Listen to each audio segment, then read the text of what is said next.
All right, 99%. 99 problems, 99 left balloons. There's a lot of songs out there that are about social protest, and music can be a timestamp on the raw emotions of people during times of war, social unrest, and injustice. Some songs focus on peace and use softer melodies, such as We Shall Overcome, or Imagine by John Lennon, What's Going On by Marvin Gaye. Others express their frustrations through harder, louder music, such as Ohio by Neil Young, Fight the Power by Public Enemy, and Killing in the Name Of by Rage Against the Machine. Which kind of tune is most motivating and inspiring to you when reflecting on social issues? What is most effective in spreading awareness and creating change? Mary Jane, my musical friend.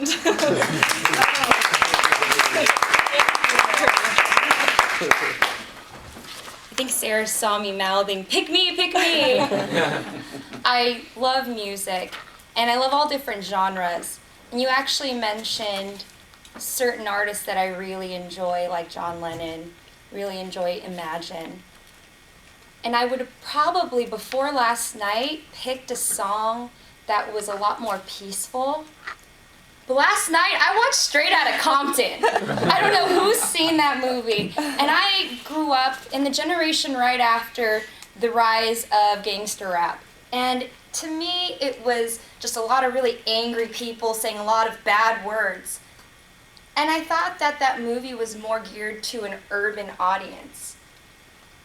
I was online last night, don't advertise that, but I found it and I watched the movie, and it had a storyline that resonates with a lot of really well-known movies about a certain group of people that are held down. These kids are doing nothing wrong. I mean, they're trying to make a living in a recording studio. Yeah, they're dressed a certain way. They step out for air to take a break from all that recording. And the minute these 5 guys dressed as they are step out onto the sidewalk, they get thrown to the floor by police because they look the part. And I guess in that time in the early 90s when there was a lot of police brutality, you had the Rodney King stuff going on in Long Beach, the music was a way for these young kids to deal with what they were going through, reporting on their lives and what they were seeing the minute they step out of their doorstep, and they use music as an outlet. I think music definitely is a way for people to express themselves, and our First Amendment of freedom of speech. If you haven't seen it, a call to action to you would all be to see that movie. If you don't think it's for you, you might be surprised. Oh, thank you.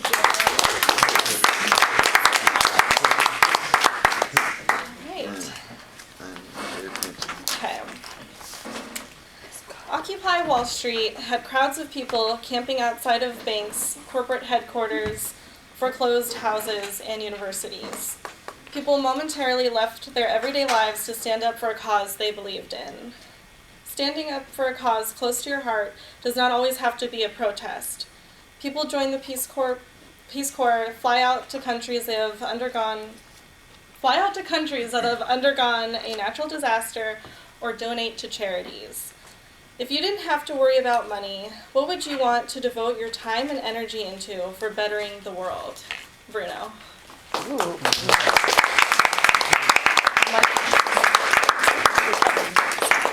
Thank you, Sarah. You're welcome. I believe that the phrase "think globally, act locally" is very powerful, very on point. I'm gonna make a twist to that. For me, what I would like to have the most impact on is probably education for kids in Peru. So for me, that's actually local, even though it's global. I'm from Peru. That has a spot in my heart. So for me, that is my way of acting locally, and I think by and large make more of an impact than I probably could here. There's just simply more need in those places. You're starting from a place where kids can't really read at even a middle school level, and they get a high school diploma. It really doesn't mean very much. So that's where I would like to make the most impact on. I mean, right now all I do is is give money, because what you said, if money wasn't an issue, what would I do? I think the best thing to do is to pick one cause, really commit yourself to that cause, and just be persistent about it, and that's the best way to make an impact in the world. Thank you, Sarah.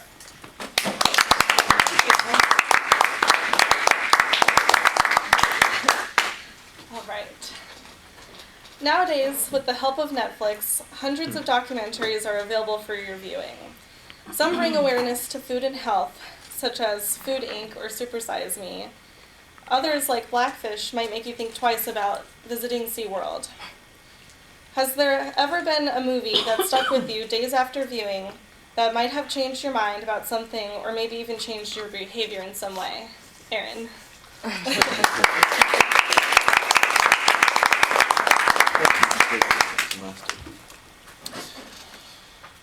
You know, as a child, I have had a very grandiose selection of movies that I've taken in.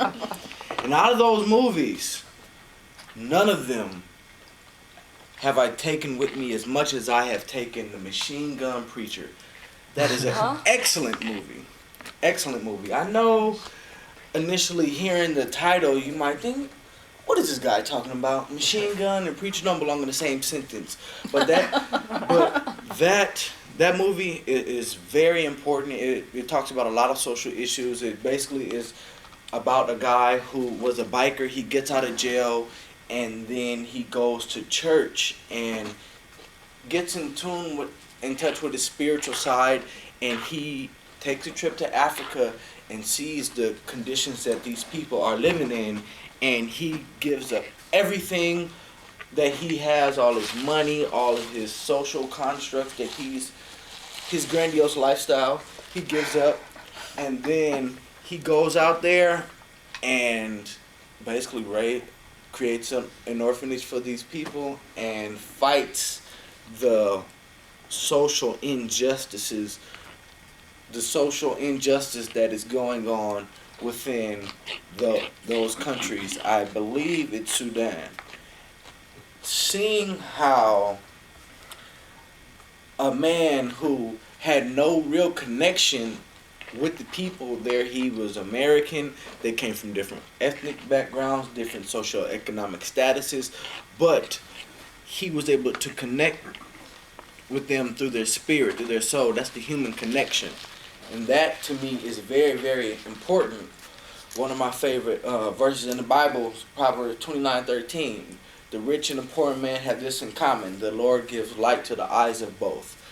And that in itself crystallizes that verse for me. So, The Machine Gun Preacher is on Netflix.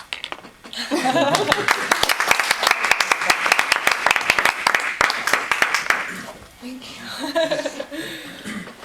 All right. Watching the news these days can be pretty depressing. Sometimes it can seem as though the world is falling apart all around us.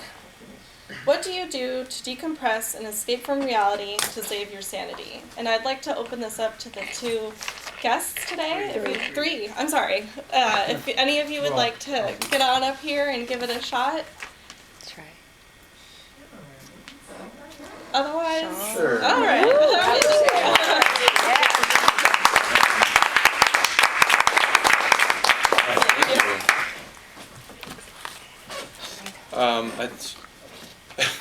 Tying in with our previous theme of music, something that I do to unwind a lot of time is listen to music, and I think the what was her name again? Mary Jane. Mary Jane. What Mary Jane touched on is music can mean certain types of music can mean a lot of different things to different types of people. For example, I'm from Chicago. One of my favorite artists is Kanye West, and he's a controversial figure nowadays. A lot of people would paint him as arrogant or loud or use profanity while describing him. But I think he really motivates me. He's from Chicago, and I see a lot of similarities in the way that he thinks or believes in himself, and I think, taken with a grain of salt, those things are good for people. obviously you get the good with the bad. You have to hand it to him. He's willing to speak out, no matter how he feels. He has very grandiose opinions and opinions of himself. But in the same breath, for me, when I listen to his music, he is the shot of espresso in my coffee in the morning. It really helps me believe in myself. Tying back into the theme of 99%, in 2011 he came out with an album called Watch the Throne, which was all about opulence, decadence, overindulgence in America, which came out right at the height of the Occupy Wall Street movement, which brought my mother to come to me, knowing I'm a big fan, saying, "What is he doing? This is so insensitive. How can he not do this?"